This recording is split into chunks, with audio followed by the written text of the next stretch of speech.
بسم اللہ الرحمن الرحیم وبہ نستعین الحمد للہ رب العالمین والصلاة والسلام علی سید المرسلین وعلی آلہ وصحبہ اجمعین ومن تبعہم بإحسان الی یوم الدین۔ اعوذ باللہ من الشیطان الرجیم، بسم اللہ الرحمن الرحیم، الحمد للہ رب العالمین الرحمن الرحیم مالک یوم الدین، ایاک نعبد و ایاک نستعین، اہدنا الصراط المستقیم، صراط الذین انعمت علیہم غیر المغضوب علیہم ولا الضالین، آمین۔ سامعین کرام، گزشتہ دروس میں ہم نے ایاک نعبد و ایاک نستعین کی تفسیر سنی، پڑھی اور سمجھنے کی کوشش کی۔ آئیے اب ہم اہدنا الصراط المستقیم کے معنی پر غور کرتے ہیں، تدبر کرتے ہیں۔ اللہ تبارک و تعالی ہمیں اخلاص سے نوازے اور ہمارے سینے کو سچائی کو سمجھنے اور اسے جذب کرنے کی توفیق عطا فرمائے، کھول دے اس کے لیے۔ اہدنا الصراط المستقیم ترجمہ کیا جاتا ہے کہ ہمیں صراط مستقیم دکھا۔ اگر جامع ترجمہ کیا جائے تو دکھا صرف کافی نہیں ہے، بلکہ یوں کہنا چاہیے کہ ہمیں صراط مستقیم پر چلا اور اس پر قائم رکھ۔ یہ ترجمہ میں علماء سلف کی تفسیر کی روشنی میں کر رہا ہوں۔ قبل اس کے کہ ہم ہدایت صراط مستقیم کے الفاظ کے معنی اور مفہوم پر غور کریں، میں علامہ ابن قیم کے ایک قول کو جو اس آیت کی تفسیر کے ضمن میں القرآن تدبر و عمل میں نقل کیا گیا ہے اسے پیش کرنا چاہتا ہوں، اس لیے کہ علامہ ابن قیم رحمہ اللہ نے اس آیت کو پچھلی آیت سے جوڑا ہے یہاں اپنے اس قول میں۔ چنانچہ وہ کہتے ہیں، جس کا یہ ترجمہ ہے اور یہ ترجمہ الحمدللہ میں نہیں کیا، چونکہ اللہ سے صراط مستقیم کی ہدایت مانگنا سب سے عظیم الشان طلب ہے۔ علامہ ابن قیم کہہ رہے ہیں کہ ہم بندہ اللہ سے بہت سی چیزیں مانگتا ہے، لیکن صراط مستقیم جو مانگ رہا ہے وہ سب سے اہم اور سب سے عظیم الشان طلب ہے، مطالبہ ہے، اور اس کا مل جانا، جس بندے کو یہ مل جائے، یہ سب سے عالی شان تحفہ ہے، سب سے زبردست تحفہ ہے اللہ کی طرف سے۔ اسی لیے اللہ تعالیٰ نے بذات خود اپنے بندوں کو اس سے اس چیز کو مانگنے کا سلیقہ سکھایا اور انہیں حکم دیا کہ وہ دعا کرتے وقت پہلے اس کی حمد و ثنا بیان کریں۔ سورہ فاتحہ کا جو معنوی ربط دیکھیے بیان کر رہے ہیں، الحمدللہ رب العالمین الرحمن الرحیم مالک یوم الدین ایاک نعبد و ایاک نستعین، دعا سے پہلے۔ اور یہاں اس حدیث کو بھی سامنے رکھیے جو ہم نے پڑھی، کئی مرتبہ تذکرہ ہوا کہ اللہ تعالیٰ نے، حدیث قدسی ہے، اللہ تعالیٰ کہتا ہے کہ میں نے قسمت الصلاۃ بینی و بین عبدی نصفین، میں نے الصلاۃ یعنی سورہ فاتحہ کو اپنے اور اپنے بندے کے درمیان آدھا آدھا بانٹ دیا۔ جب بندہ یہ کہتا ہے تو میں یہ کہتا ہوں، تو اسی میں ہے کہ جب ایاک نعبد و ایاک نستعین کہتا ہے تو کہا یہ میرے اور میرے بندے کے درمیان ہے، اور میرا بندہ جو مانگے گا میں نے اسے دیا، میں اس کو دوں گا۔ اور اس کے بعد جب اللہ تعالیٰ نے یہ جواب دیا تو اب خود ہی اللہ نے یہ تعلیم دی کہ اب دعا کیا مانگنی ہے، اہدنا الصراط المستقیم۔ یہ دعا مانگنے کا طریقہ خود اللہ نے سکھایا۔ تو علامہ ابن قیم کہتے ہیں کہ اس کو بذات خود اپنے بندوں کو اسے مانگنے کا سلیقہ دیا اور انہیں حکم دیا کہ وہ دعا کرتے وقت پہلے اس کی حمد و ثنا اور بزرگی بیان کرے، الحمدللہ رب العالمین الرحمن الرحیم مالک یوم الدین، حمد و ثنا اور بزرگی، پھر اپنی بندگی اور توحید کا اظہار کریں، ایاک نعبد و ایاک نستعین، کہ پروردگار ہم تیری ہی عبادت کرتے ہیں اور تجھ سے ہی مدد مانگتے ہیں، کسی اور سے نہیں۔ یہ طریقہ بتا رہا ہے اللہ تعالیٰ نے ہمیں سکھایا۔ پھر اپنا سوال پیش کریں، اس کے بعد حمد و ثنا بزرگی بیان کی، اپنی توحید اور اپنی بندگی کا اظہار کیا، عہد و پیمان کیا، اور اس کے بعد اپنا سوال پیش کیا کہ چونکہ میں تیری ہی عبادت کرتا ہوں، تجھی سے مدد مانگتا ہوں، لہٰذا تو ہی مجھے صراط مستقیم دکھا، بتا، چلا اور اس پر قائم رکھ۔ ہاں، کیونکہ اپنے مقصد تک پہنچنے کے لیے ان کے پاس دو ہی وسیلے ہیں۔ یہ علامہ ابن قیم کے جملے کا ترجمہ ہے کہ کیونکہ اپنے مقصد تک پہنچنے کے لیے ان کے پاس یعنی بندوں کے پاس دو ہی وسیلے ہیں، ایک ذات باری تعالیٰ کے اسماء و صفات کا وسیلہ اختیار کرنا، اللہ تبارک و تعالیٰ کے وسیلے سے دعا مانگنا، ہاں اس کے ذات و صفات کے اسماء و صفات کے ذریعے، دوسرے اس کی بندگی کا وسیلہ اختیار کرنا، جو ہم نے کہا تھا کہ نیک اعمال، اور نیک اعمال میں عبادات جتنی ہیں وہ سب شامل ہیں، تو ایاک نعبد یہ بندگی ہوئی، اور الحمدللہ رب العالمین الرحمن الرحیم مالک یوم الدین یہ اللہ کے اسماء و صفات کا تذکرہ ہوا۔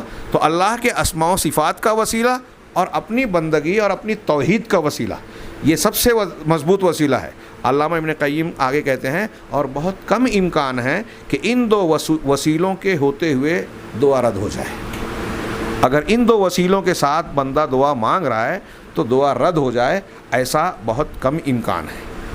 لہٰذا اب ہم ایاک نعبد و ایاک نستعین سے اس دعا کی طرف آ رہے ہیں جو ہمارے بندوں کے اعتبار سے جو اللہ تعالیٰ کا ارشاد ہے کہ یہ بندوں کے لیے ہے یہ حصہ، کہ ہم نے اللہ کی تعریف و توصیف بیان کی، اس کی بندگی اور توحید کا عہد و پیمان کیا، اب اس کے بعد اپنی ضرورت، اور ضرورت میں بھی سب سے اہم ضرورت کی چیز مانگ رہے ہیں۔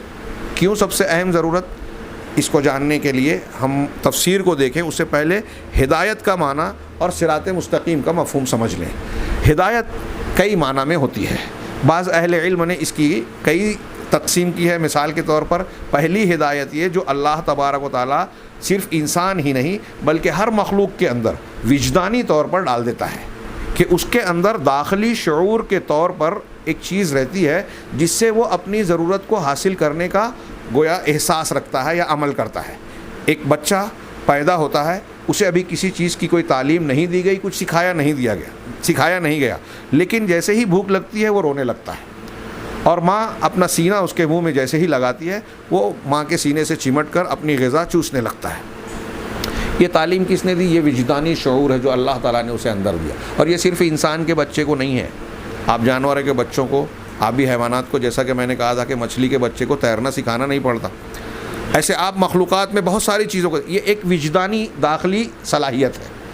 ایک ہدایت یہ دی اللہ نے، الذی قدر فہدی، جس نے ہر چیز کو مقدر کیا، سبح اسم ربک الاعلی الذی قدر فہدی، ہر چیز کا اندازہ مقرر کیا اور پھر راہ بتا دی، ہدایت کر دی۔ اس کے اندر ایک یہ وجدانی شعور آیا، داخلی شعور۔ دوسری چیز احساسات، محسوسات، یہ ہمارے حسی اعضاء کے ذریعے سے ہوتا ہے، ہاں، جلد یا ہاتھ وغیرہ سے چھو کر، آنکھ سے دیکھ کر، کان سے سن کر، ناک سے سونگھ کر اور زبان سے چکھ کر، یہ حسی اعضاء کے ذریعے سے جو ہم کو چیزیں محسوس ہوتی ہیں، تو یہ محسوسات کے مدرکات ہوتے ہیں۔ اللہ تبارک و تعالیٰ نے اس کی بھی ہدایت کی۔ ہاں، تیسری چیز عقل اور شعور دیا۔ مولانا ابوالکلام آزاد نے اس کی بڑی تفصیل بیان کی اور اس میں لکھا کہ وجدان اگر غلطی کرتا ہے، وجدانی شعور، تو احساس اس کی اصلاح کر دیتا ہے۔ احساس اگر غلطی کرتا ہے تو اللہ کی دی ہوئی تیسری ہدایت جو عقلی ہے، شعوری ہے، عقل، وہ اس کی اصلاح کر دیتی ہے۔ انسان اگر آنکھ سے اپنی کوئی چیز دیکھ رہا ہے، دور سے کوئی سیاہ دھبا نظر آ رہا ہے تو سراب ہے، اسے لگتا ہے کہ پانی ہے، عقل کہتی ہے کہ نہیں، یہ سورج کی شعاع کی وجہ سے ریت چمک رہی ہے۔ یہ عقل انسان کی آنکھ جو دیکھ رہی ہے اس کی اصلاح عقل کرتی ہے۔ ہاں، بخار کی حالت میں آپ کوئی میٹھی چیز کھا رہے ہیں، کڑوی لگ رہی ہے، ہاں، شہد پی رہے ہیں اور آپ کو اس میں کڑواہٹ محسوس ہو رہی ہے، تو آپ کی زبان تو یہ کہہ رہی ہے کہ یہ شہد کڑوا ہے یا کڑوی ہے، ہاں کڑوا ہے، لیکن آپ کی عقل کہتی ہے کہ نہیں، یہ حقیقت میں اس میں کڑواہٹ نہیں ہے بلکہ تمہاری زبان کا مزہ بگڑا ہوا ہے۔ ہاں، سونگھنے کی شکل میں ہم کو کسی چیز کی بو نہیں آ رہی ہے، بہت تیز مہکنے والی کوئی چیز ہے لیکن اس کی بو نہیں آ رہی ہے، تو یہ عقل کہتی ہے کہ تمہاری ناک میں مرض ہے، زکام ہے یا فلاں وجہ ہے جس کی وجہ سے اس کی بو نہیں آ رہی، ورنہ یہ چیز خوشبودار ہے۔ تو یہ عقل اصلاح کرتی ہے احساس کی، احساسات کی، احساسات ادراک کرتے ہیں وجدان کی۔ لیکن اگر عقل غلطی کرے تب اس کی اصلاح کون کرے گا؟ ہم یہ دیکھتے ہیں کہ دنیا میں عقل و شعور کی بنیاد پر جو لوگ قوانین بناتے ہیں، اصول ضابطے بناتے ہیں، مذہبی قانون جنہوں نے ترتیب دیا، بنایا، اور یا اپنے طور سے کچھ رسم و رواج کو ترتیب دیا عقل کی بنیاد پر، انہوں نے بڑی بڑی ٹھوکریں کھائی۔ عقل کی بنیاد پر جب لوگوں نے اپنے رب کو پہچاننے کی کوشش کی تو ہم دیکھتے ہیں کہ پیچھے ہم نے بہت تفصیل سے پڑھا کہ اپنے رب کو پہچاننے میں غلطی کی، اس کو مقرر کر لیا، رب کو مانا بھی تو اس کی صفات کا انکار کر دیا، صفات کی کلی نفی کی، کہیں جزوی نفی کی، کہیں اثبات کیا تو اسے جو ہے تمثیل اور تشبہ سے آلودہ کر دیا، غلط تصورات قائم کیے۔ تو عقل خاص طور سے ان امور میں جو عقل کی حدود کے باہر معاملات ہیں، وجدان کی ایک حد ہے، احساس کی ایک حد ہے، اسی طرح عقل کی بھی ایک حد ہے. عقل و شعور اتنی ہی پرواز کر سکتی ہے جتنا اس کو علم ہو, تجربہ ہو, اپنے گرد و پیش میں دیکھتی ہو. اس سے زیادہ کا وہ شعور اور احساس نہیں رکھتی. خاص طور سے وہ چیزیں جو غیبیات سے متعلق ہیں, عقل وہاں تک پہنچنے اور اس تک رسائی حاصل کرنے کی قوت سے محروم ہے. لہٰذا اب اس مقام پر غیبیات کا تعارف کرنے, اس کے بارے میں معلومات حاصل کرنے کے لیے انسان کو کس چیز کی ضرورت ہے؟ وحی الہی کی ہدایت کی ضرورت ہے. یہ ہدایت جو غیب کے بارے میں بتائے. ہم پیغمبر کو رسول اور نبی میں اگرچہ فرق کیا جاتا ہے. نبی کو نبی جو کہا جاتا ہے, نبی کا لغوی معنی ایک نباوہ وغیرہ سے جو بولتے ہیں, لیکن جو مشہور ہے نبا سے بنا ہے, خبر دینے والا. تو نبی کس چیز کی خبر دینے والا ہے حقیقتاً؟ جیسے ہمارے یہاں اخبارات, ریڈیو, ٹی وی چینلز مختلف خبریں ہم کو بیان کرتے ہیں, کیا نبی ان خبروں کو بیان کرتا ہے؟ نہیں. نبی اللہ کا نمائندہ ہونے کی حیثیت سے اللہ کی جانب سے ان چیزوں کی خبر دیتا ہے جو بندوں کے لیے غیبیات کی چیزوں سے ماننا ضروری ہے, لیکن ان کے پاس انہیں جاننے کا کوئی ذریعہ اور وسیلہ نہیں ہے کہ وہ اپنی عقل و شعور سے, اپنے تجربات سے, اپنی تحقیقات سے ان چیزوں کے بارے میں معلومات حاصل کر سکیں. انسان اس سے عاجز ہے, انسانی عقل اس سے درماندہ ہے. وہاں عقل کی رسائی ممکن ہی نہیں ہے, کیونکہ عقل کی پرواز سے اونچی چیز ہے یہ غیبیات. چنانچہ انسان کے لیے دین اور مذہب کے سلسلے میں اور غیبیات کے سلسلے میں عقل قطعی طور سے ناکافی ہے. اور ہم دیکھ رہے ہیں کہ دنیا میں عقل کی بنیاد پہ کتنے مذہب بن گئے, کتنے رجحانات, مکاتب فکر اور خیالات پائے جاتے ہیں جس کی بنیاد عقل ہے. اور یہاں ان رجحانات, خیالات, مذاہب اور افکار کا ٹکراؤ ہے, تعارض ہے, جو ایک دوسرے کے خلاف ہیں, ایک دوسرے سے متفق نہیں ہوتے. یہ اختلافات انسان کی عقل کی ٹھوکروں اور الگ الگ اس کی جولانیوں کا نتیجہ ہے. اس کو صراط مستقیم پر یا سیدھی راہ پر یا سچائی پر, حق پر لانے والی چیز کون ہوگی؟ وحی الہی. وحی کیوں وحی؟ اس لیے کہ یہ اس ذات کی طرف سے دی گئی تعلیم اور تشریح ہوگی, معلومات ہوگی, جو اس کائنات کا خالق اور مالک ہے, ہر چھپے اور کھلے کا, عالم الغیب والشہادہ ہے, ہر چیز کو جاننے والا ہے. جب وہ بات بتائے گا, وہ خبر دے گا, تو صحیح خبر لگے گی کہ غیبیات سے متعلق حقائق کیا ہیں, سچائیاں کیا ہے, صحیح راستہ اور صحیح موقف و عقیدہ منہج کیا ہے. وحی الہی کی اس طریقے سے, اور آپ اگر دوسرے کئی زاویوں سے غور کریں کہ دنیا میں انسان کے سامنے اس کی فطرت اور دل سے اٹھنے والے کئی سوالات ہیں. انسان اس دنیا میں پیدا کیوں ہوا؟ آج کے متمدن دنیا میں آپ مسلمانوں کے علاوہ دوسری قوم کے افراد سے, چاہے وہ پڑھے لکھے ہوں, سوال کریں, دیکھیے الگ الگ جواب ملے گا, اور بہت کم شاید کوئی صحیح جواب دے. یہ بنیادی سوال جو انسان کے دل میں پیدا ہوتا ہے اور ہونا چاہیے. آپ اگر ایک چھوٹا سا سفر کر رہے ہیں, ہاں, تو آپ یہ دیکھتے ہیں کہ جس بس میں سوار ہو رہا ہوں, جس ٹرین میں سوار ہو رہا ہوں, پلین میں سوار ہو رہا ہوں, وہ کوئی بھی پلین اور کوئی بھی بس نہیں ہوتی. آپ کی جو منزل ہے, اس تک جانے والی جو پلین, ٹرین ہے, آپ اسی میں سوار ہوتے ہیں. تو زندگی کے سفر کی انتہا پر جو منزل ہے ہماری, وہ کون سی ہے؟ یہ بھی ایک سوال ہے کہ ہماری منزل کیا ہے. انسان دنیا میں آنے کے بعد مرتا ہے, تو مرنے کے بعد کیا ہوتا ہے؟ کیا پیدا کرنے والے نے یوں ہی پیدا کر دیا کہ مرنے کے بعد کھپ جائیں, ختم ہو جائیں؟ یہاں تو عقل بھی کہتی ہے کہ ایسا نہیں ہو سکتا, کیونکہ ہم دنیا میں دیکھ رہے ہیں کہ ایک ذرہ, ایک کیڑا مکوڑا اور کوئی چھوٹی سے چھوٹی چیز بھی بے مقصد نہیں ہے. ہمارے جسم کا کوئی عضو بے مقصد نہیں ہے. ناک اس کے استعمال ہے, یہ صرف خوبصورتی کے لیے نہیں ہے, یہ سونگتی بھی ہے, اس کے اور بھی کئی استعمال ہے. زبان چکھتی بھی ہے, بولتی بھی ہے, اور نہ جانے کیا کیا کرتی ہے. آنکھ روتی بھی ہے, ہنستی بھی ہے, غم کا اظہار بھی کرتی ہے, اور نہ جانے کیا کیا استعمال ہے. سوتی بھی ہے, جاگتی بھی ہے, ہر چیز ملٹی پرپز. تو آنکھ کا مقصد ہے, انگلیوں کا مقصد ہے, ناخن اور بال تک کا مقصد ہے. انسان کے پورے وجود کا کوئی مقصد نہ ہو, یہ ہو ہی نہیں سکتا. یہاں حکمتیں ہیں, تو ایسا نہیں ہو سکتا کہ ہم کو بنانے والی ذات نے ہم کو بے مقصد بے حکمت پیدا کر دیا. افحسبتم انما خلقناکم عبثا, یہ وحی نے سوال کیا کہ کیا تم یہ سمجھتے ہو کہ ہم نے تم کو یوں ہی عبث اور بیکار پیدا کر دیا؟ تو ایسے اور بھی بہت سے سوالات ہیں. انسان مرتا ہے تو جاتا کہاں ہے؟ اب گوتم بدھ ایک جواب دے رہے ہیں, وہی سوال حل کرنے کی تلاش میں مہاویر جی بھی نکلے, گوتم بدھ بھی. انسان مرتا کیوں ہے, مرنے کے بعد جاتا کیوں ہے, بیمار کیوں پڑتا ہے؟ ہاں, گرو نانک جی ایک جواب دیں گے, فلاں شیخ صاحب کوئی دوسرا جواب دیں گے، فلاں مذہب کے لوگ اپنی عقل سے لوگوں نے جب جواب باندھا تو کسی نے وحدت الوجود اور پنرجنم، کسی نے پنرجنم کا عقیدہ گڑھا، آواگمن کا، کسی نے کہا کہ انسان ہمیشہ کے لیے ختم ہو جاتا ہے. لیکن وحی الہی وہ چاہے توریت انجیل کی شکل میں آئی ہو یا قرآن کی شکل میں، اس نے کہا کہ اللہ تعالیٰ نے انسان کو کیوں پیدا کیا، یہ مقصد بتایا اور اس کی راستے کو بیان کیا. تو انسان کے لیے یہ جو موٹے موٹے فطری سوالات ہیں جو ہر انسان کے دل میں اٹھتے ہی ہیں، اس کا جواب ہماری عقل صحیح نہیں لگا، اور دنیا کا کوئی انسان نہیں لگا سکتا. یہاں ہم اسی طرف جائیں گے کہ انسان کے زندگی کا مقصد، انسان کا استعمال، زندگی کا طریقہ کون بتائے گا؟ میں اکثر کہا کرتا ہوں کہ مثال کے طور پہ یہ موبائل اگر جس کمپنی نے بنایا ہے، اس موبائل کا استعمال، اس کا پروسیجر وہی کمپنی اور اسی کا انجینئر بیان کرے گا. اس کے کسی پارٹ میں خرابی ہو جائے تو ہم کسی دوسری کمپنی کے پاس جا کے یہ نہیں کہیں گے کہ اپنی کمپنی کے بنائے ہوئے پارٹس اس میں لگا دو. ایک موبائل کی کمپنی یا ایک مشین بنانے والی کمپنی اپنی بنائی ہوئی چیز کے بارے میں وہی بتاتی ہے کہ اس کا استعمال کیا ہے، کیا کیا فنکشنز ہیں، کیسے کیسے اس کا معاملات، اس کے معاملات ہوں گے.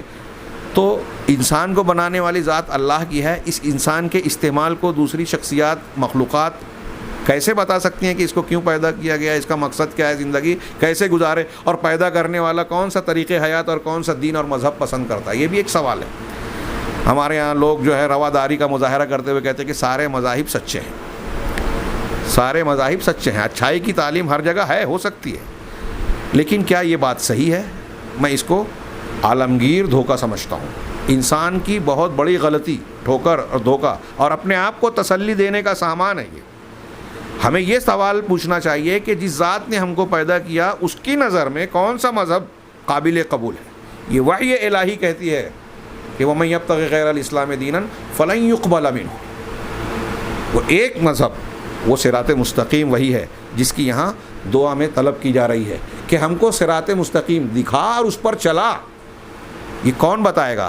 اس کی تعیین کون کرے گا؟ اس کی تفصیل کون بتائے گا؟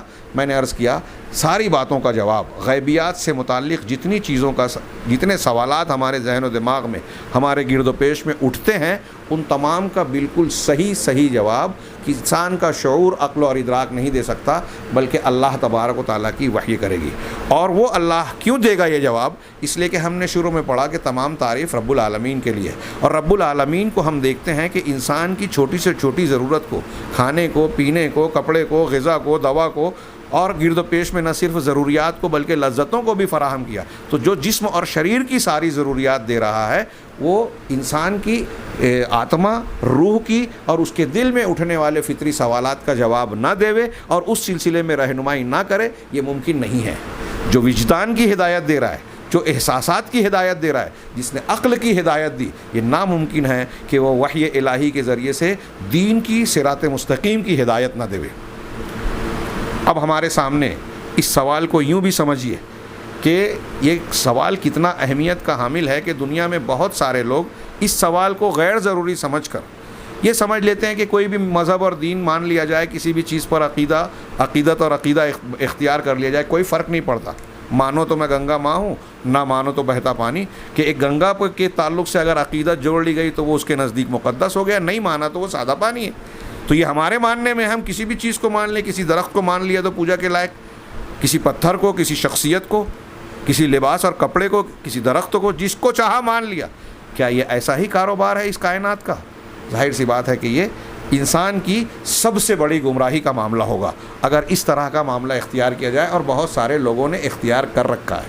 لہٰذا ضروری ہے کہ انسان ان سارے سوالوں کے جواب کی تلاش میں نکلے، تو وہ بعد میں یہی کہے گا، جب ربوبیت کو پہچانے گا، رحمت کو پہچانے گا اور اس کائنات کے مقصدیت کو پہچانے گا، تو یہ کہے گا کہ تیری ہی عبادت کرتے ہیں، تجھی سے مدد طلب کرتے ہیں، ایاک نعبد و ایاک نستعین، اور اسی سے کہے گا کہ اہدنا الصراط المستقیم.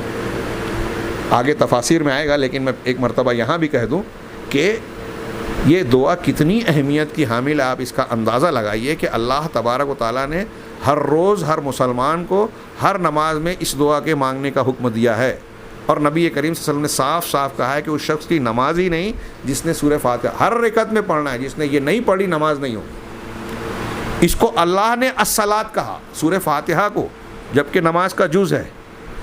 جز کے لیے کل کا لفظ استعمال کرنا قسمت الصلاۃ یہ اس بات کی دلیل ہے کہ نماز اس کے بغیر ہو ہی نہیں سکتی. کوئی کتنی بھی بحث کرے, اختلاف کرے, کتابیں لکھ ڈالے, اور لکھی ہے لوگوں نے کتابیں, اس کے بغیر نماز نہیں ہوگی. یعنی روزانہ ہر مسلمان کو ہر رکعت میں یہ دعا مانگنی ہے. فرض پڑھے, نفل پڑھے, ہاں کوئی بھی پڑھے, یہاں تک کہ نماز جنازہ میں بھی ہے. کچھ لوگ نہیں مانتے, ثابت شدہ ہے نبی کریم صلی اللہ علیہ وسلم سے. تو ہر نماز میں پڑھنا ہے. اس سے پتہ چلا کہ اس دعا کی ایک انسان کو ہر وقت ضرورت ہے. اور قرآن کی اس سورہ کی روشنی میں اس ضرورت کو اللہ تعالیٰ نے ہم کو دیا, ضرورت کو پورا کرنے کا سامان. نبی کریم صلی اللہ علیہ وسلم کے اسوے میں آپ دیکھیں کہ آپ کی دعاؤں میں آپ کو جگہ جگہ یہ ہدایت طلبی ملے گی. اللہم, مسلم شریف کے حضرت عبداللہ بن مسعود سے روایت ہے کہ رسول اللہ صلی اللہ علیہ وسلم کی ایک دعا یہ تھی, اللہم انی اسألک الہدی والتقی والعفاف والغنی. یہ 4 چیزیں مانگی. اہل علم نے کہا کہ یہ 4 چیز جس کو مل گئی دنیا اور آخرت کی سعادت مل گئی. اس میں پہلی چیز کیا ہے؟ اللہم انی اسألک الہدی, اے اللہ میں تجھ سے ہدایت مانگتا ہوں. یہ ہدایت کیا ہے؟ صحیح علم, صحیح دین کا شعور اور صحیح عقیدہ اور عمل. خدا والتقی, اور تقوی اسی پر عمل ہوگا. تو صحیح دین کی طلب. اللہ کے رسول یہ مانگ رہے ہیں گھر سے نکلنے کے وقت تو روز کہہ رہے اللہم انی اعوذ بک من ان اضل او اضل. جو پوری دعا ہے اس کے بیچ میں ایک ٹکڑا ہے کہ میں اس بات سے تیری پناہ میں آتا ہوں کہ میں گمراہی کا شکار ہوں, راہ سے بھٹک جاؤں یا گمراہ کیا جاؤں, کوئی مجھے کرے یا میں ہو جاؤں, اس سے تیری پناہ. یعنی گمراہی سے بچ کر مجھے صراط مستقیم اور سچائی پر ہی برقرار رکھنا. مطلب یہ کہ اس دعا کی کتنی شدید, گھر سے نکلتے وقت یہ دعا کریں. ہر وقت خطرہ ہے شیاطین الانس والجن سے کہ ہماری ایمان کی اور ہدایت کی قیمتی سرمایہ کو وہ لوٹ لے گا, بگاڑ دے گا, اس میں انحراف اور خرابی پیدا کر دے گا. اور آج ہم دیکھ رہے ہیں کہ دنیا میں کتنے مذاہب ہیں, بہت سے لوگ ان کے گرویدہ ہیں اور اس بحث میں پڑھنا ہی نہیں چاہتے, کہتے سارے دھرم سچے, اور فطرت کے سوالوں کا جواب تلاش ہی نہیں کرتے.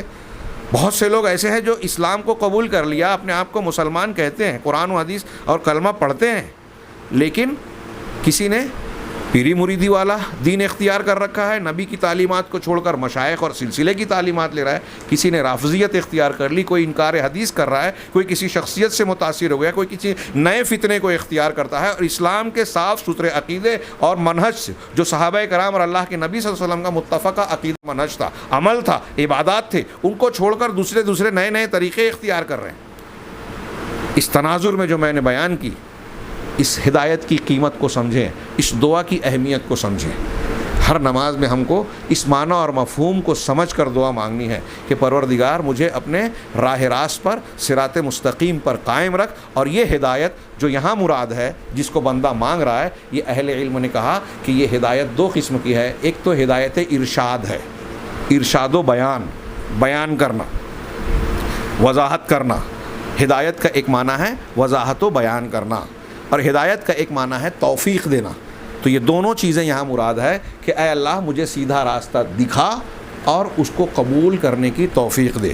میں علامہ ابن کثیر رحمہ اللہ کی تفسیر کا خلاصہ یہاں پیش کروں. وہ کہتے ہیں کہ ہدایت یہاں ارشاد اور توفیق کے معنی میں ہے. ارشاد یعنی رہنمائی, بیان کرنا, ہدایت دینا, جو اردو میں ہم ترجمہ کریں گے ہدایت دینا, بتانا. وضاحت کرنا, راستہ دکھانا. تو راستہ دکھا, صحیح راستہ, اور وہ توفیق, اور توفیق دے. ابھی دونوں میں فرق آگے واضح ہوگا. انہوں نے آگے کہا کہ لفظ ہدایت کبھی کبھی خود اپنے لفظ کی طرف متعدی ہوتا ہے, اس کا کوئی صلہ نہیں آتا عربی زبان میں. حروف جر, الا, علی, من, یہ حروف یہ صلات کے طور پر مختلف افعال کے ساتھ آتے ہیں. تو یہاں انہوں نے کہا کہ کبھی ہدایت اپنے نفس کی طرف بذات خود اپنے لفظ کی طرف ہی متعدی ہوتا ہے. جیسے یہاں ہے اہدنا الصراط المستقیم, یہاں کوئی حرف نہیں آیا, الا نہیں آیا, لام نہیں آیا, من نہیں آیا, اہدنا الصراط المستقیم. تو یہ جب خود ہی کی طرف متعدی ہو تو اس میں یہ معنی ہوگا کہ ہم کو الہام کر دے. الہام کرنا یعنی دل میں بات ڈالنا, اور ہم کو توفیق دے دے. ورزقنا, یا یہ معنی بھی ہوگا اس کا کہ ہم کو عطا کر دے, ہم کو نواز دے اور ہم کو عطا کر دے. جیسے اللہ تبارک و تعالیٰ نے قرآن مجید میں ارشاد فرمایا وَهَدَيْنَاهُ النَّجْدَيْنِ, کہ ہم نے انسان کو دونوں گھاٹیوں اور دونوں راستوں کی ہدایت دے دی. ترجمہ مفہوم اس کا کیا, اے بینا لہ الخیر والشر, یہ دونوں راستے بتا دیے انسان کو، یعنی یہ کہ خیر اور شر، اچھے اور برے دونوں کی وضاحت کر دی، دونوں کو بیان کر دیا، یہ ہوا ارشاد، بتا دیا، ہر انسان کو بتایا۔ اللہ کے نبی صلی اللہ علیہ وسلم نے سچائی اور اچھائی کے راستے کو جس طرح ابوبکر صدیق کو بتایا، اسی طرح ابو جہل کو بھی بتایا تھا، ابو لہب کو بھی بتایا تھا۔ ہاں، تو بیان دونوں کو یکساں کیا، لیکن توفیق ابوبکر صدیق اور عمر فاروق کو ملی، ابو لہب اور ابو جہل کو توفیق نہیں ملی۔ تو بیان کرنا والا یہ کہ دکھانا، ہاں، اور توفیق یہ کہ اس کو قبول کرنے کی قوت اور جو ہے اس کے لیے آمادگی ہم کو عطا فرما۔ چنانچہ یہ کہتے ہیں کبھی یہ ہدایت کا لفظ جو ہے الا کے ساتھ متعدی ہوتا ہے، یعنی ہدایت کا لفظ کے بعد حرف الا آتا ہے عربی زبان میں، جیسے اللہ تبارک و تعالیٰ کا یہ فرمان اجتباہ و ہداہ الی صراط مستقیم۔ حضرت ابراہیم کے بارے میں سورہ نحل کی آیت ہے کہ اللہ نے ان کو چن لیا اور صراط مستقیم کی طرف ان کی رہنمائی کر دی، ان کو توفیق دے دی۔ ہاں، اس طرح اور بھی انہوں نے ایک دو آیتیں نقل کی، مثال کے طور پر فہدوہم الی صراط الجحیم۔ ہاں، آگے وہ کہتے ہیں کہ یہ جو یہاں جو الا کے ساتھ جو آتا ہے، اس کا معنی ہوتا ہے ارشاد اور دلالت، یعنی رہنمائی کرنا اور بتا دینا، راستہ دکھا دینا۔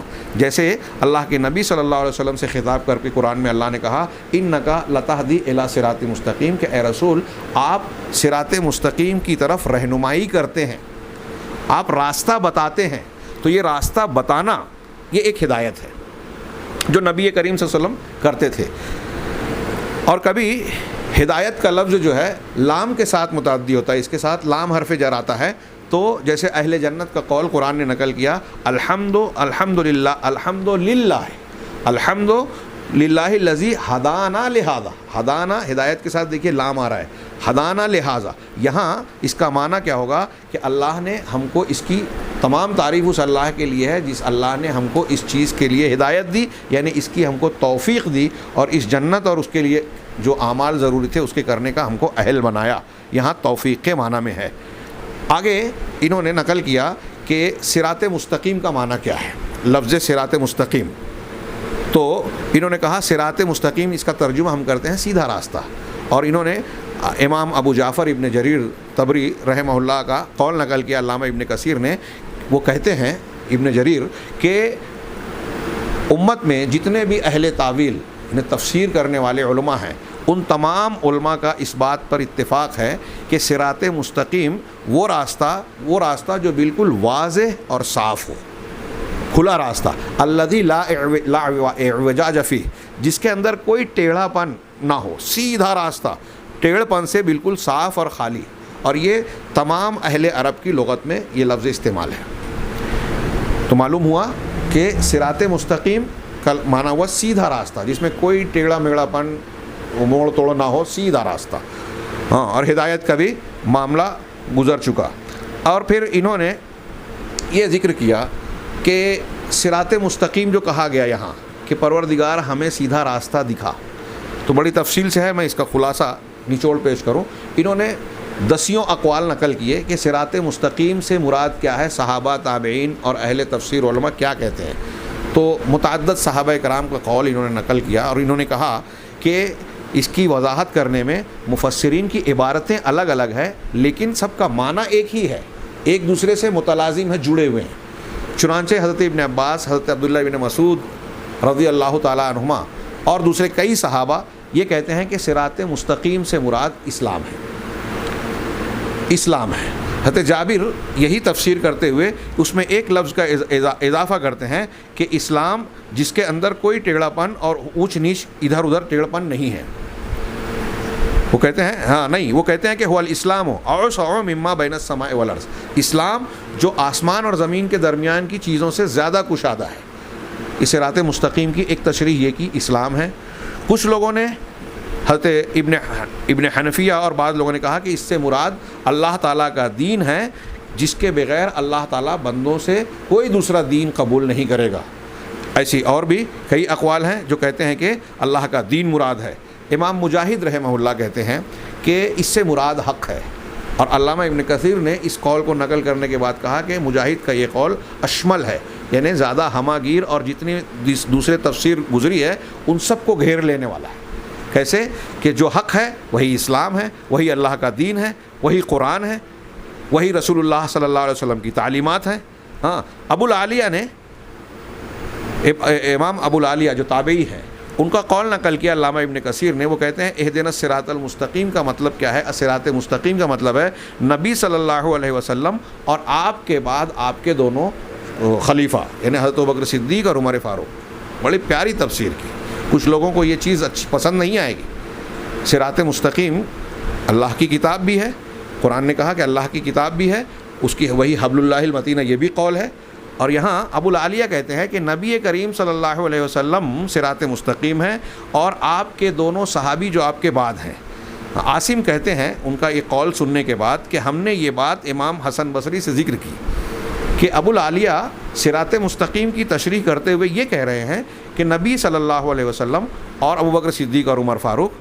تو حسن بصری نے جب یہ سنا تو انہوں نے کہا صدق ابو العالیہ و نصح، ابو العالیہ نے صحیح بات کہی اور خیر خواہی اختیار کی، بڑی اچھی تفسیر بیان کی۔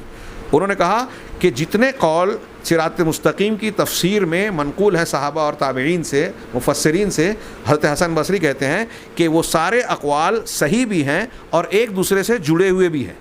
کیسے؟ انہوں نے وضاحت کی، اس لیے کہ جو شخص اسلام کی پیروی کرے گا، اسلام کی اتباع کرے گا، وہ نبی صلی اللہ علیہ وسلم کی اتباع کرے گا، اور جو نبی کریم صلی اللہ علیہ وسلم کی پیروی کرے گا وہ ابوبکر صدیق اور عمر فاروق کی اتباع کرے گا، اقتداء کرے گا۔ اور جس نے ایسا کیا اس نے حق کی اتباع کی۔ تو حق اللہ کے رسول صلی اللہ علیہ وسلم، ابوبکر صدیق عمر فاروق کا طریقہ اور اسلام کا طریقہ، قرآن کی تعلیم، سب ایک دوسرے سے جڑی ہوئی ہے، کوئی ایک دوسرے سے الگ ہو ہی نہیں سکتا۔ چنانچہ انہوں نے کہا کہ اور پھر آگے انہوں نے کہا اور جو حق کی اتباع کرے گا اس نے اسلام کی اتباع کی، اور جس نے اسلام کی اتباع کی اس نے قرآن کی اتباع کی، اور جس نے قرآن کی اتباع کی جو اللہ کی کتاب ہے، اور یہ اللہ کی کتاب ہی اللہ تبارک و تعالیٰ کی مضبوط رسی ہے اور صراط مستقیم ہے۔ چنانچہ یہ جتنے بھی اقوال ہیں سب کے سب صحیح ہیں، ایک قول دوسرے قول کی تصدیق کرتا ہے۔ وَلِلَّهِ الْحَمْدُ، اللہ ہی کے لیے ساری تعریف ہے۔ یہ علامہ ابن کثیر رحمہ اللہ نے تفسیر کی، اور پھر انہوں نے ایک قول بڑا اچھا نقل کیا علامہ ابن جریر طبری کا، جو میں نے ابتدا میں کہا کہ اس کا ترجمہ کرتے ہوئے چلا کے ساتھ ساتھ، دکھانے کے ساتھ ساتھ ہم کو اس پر چلا اور قائم رکھ۔ علامہ ابن جریر یہ کہتے ہیں کہ ایک بندہ جب قرآن پر ایمان رکھ رہا ہے، نماز میں یہ دعا پڑھ رہا ہے، تو اب نماز میں پڑھ رہا ہے اور قرآن کو مان رہا ہے، رسول کو مان رہا ہے، ساری چیزوں کو مان رہا ہے، تو اب اس کا یہ کہنا کہ اہدنا الصراط المستقیم، کہ اے اللہ مجھے سیدھا راستہ دکھا، سیدھا راستہ تو اس نے دیکھ لیا کہ قرآن کی شکل میں، رسول اللہ صلی اللہ علیہ وسلم کی نبوت کی شکل میں مان لیا، اس پر ایمان رکھ رہا ہے۔ تو ایسا بندہ جب یہ دعا کر رہا ہے جس کے پاس صحیح عقیدہ ہے، جو ایمان بھی رکھے ہوئے ہے، تو اس کا کیا معنی ہوگا؟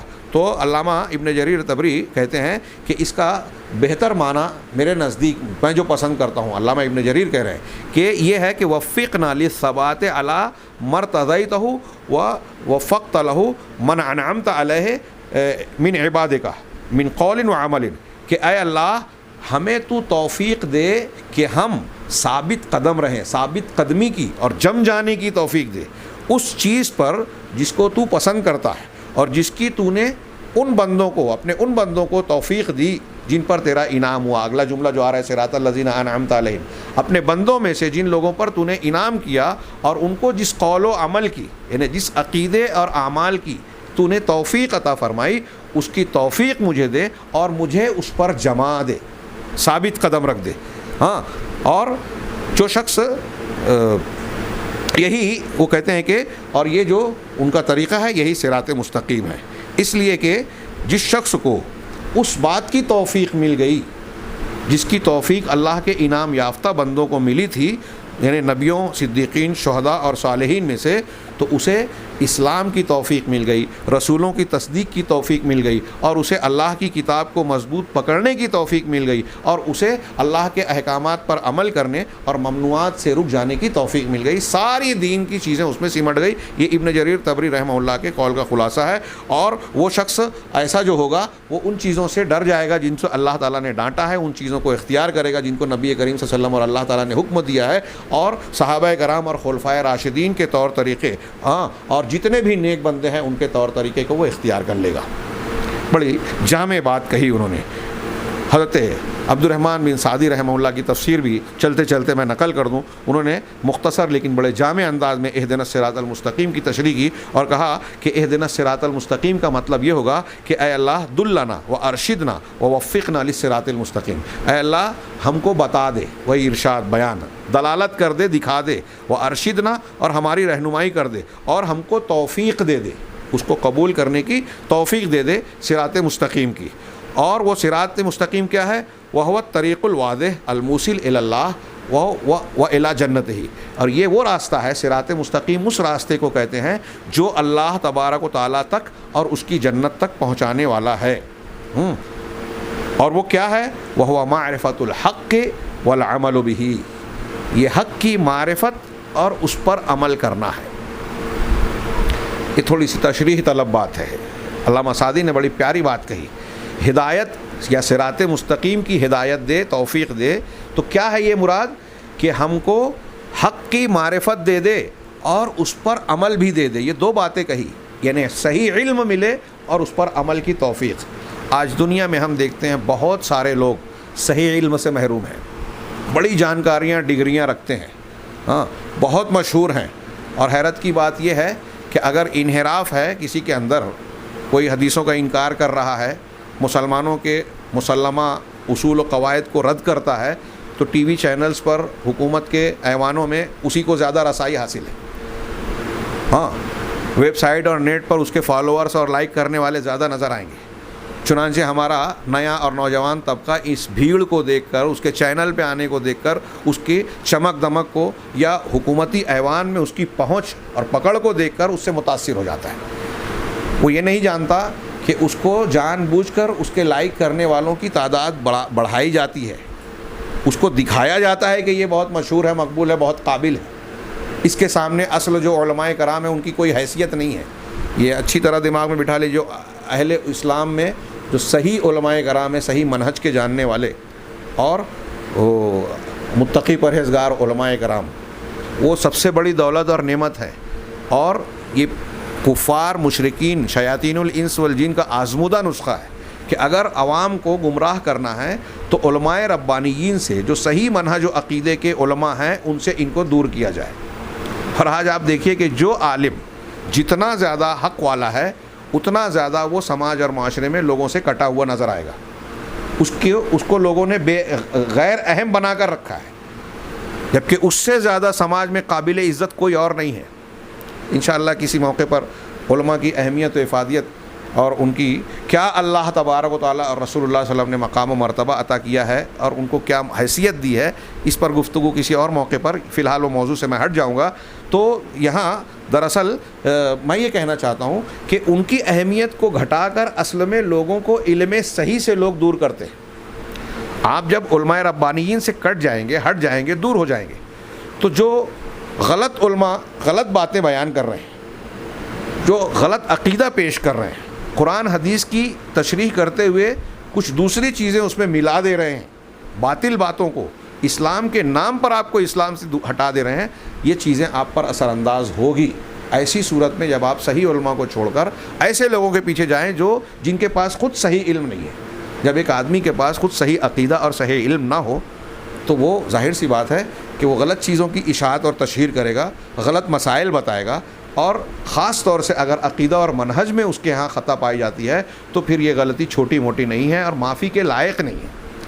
اگر انسان شرک اکبر، کفر اکبر، نفاق اکبر کا شکار ہو گیا اور اس پر مر گیا بغیر توبہ کیے ہوئے، تو آپ جانتے ہیں قرآن اور حدیث کا صاف صاف اعلان کہ وہ جہنم سے کبھی نہیں نکل پائے گا. اس اعتبار سے علم صحیح اور خاص طور سے عقیدہ اور منہج کے سلسلے میں علم صحیح کی کیا اہمیت ہے، یہ ہم کو سمجھنا بہت ضروری ہے. اور یہ بیان بہت اہمیت کا حامل باقی ہے. علامہ ابن تیمیہ وغیرہ کی کچھ شروحات بھی اس سلسلے میں ہیں. میں انشاءاللہ آئندہ درس میں یہ علم صحیح اور صراط مستقیم کی تشریح کرتے ہوئے اسے بیان کروں گا. اور پھر اس کی اہمیت کے پیش نظر خود اللہ رب العالمین نے آگے اس کو مزید توثیق کر کے ہم کو سکھایا ہے کہ کون سا صراط مستقیم ان لوگوں کا جن پر تیرا انعام ہے، ان کا نہیں جو مغضوب علیہم ولا الضالین ہے. لیکن اس کی تشریح انشاءاللہ آئندہ دروس میں ہم دیکھیں گے. اللہ رب العزت سے دعا ہے کہ وہ ہمیں قرآن کو سمجھنے اور اس پر عمل کرنے کی توفیق عطا فرمائے۔ وآخر دعوانا ان الحمد للہ رب العالمین، صلی اللہ علی نبینا محمد۔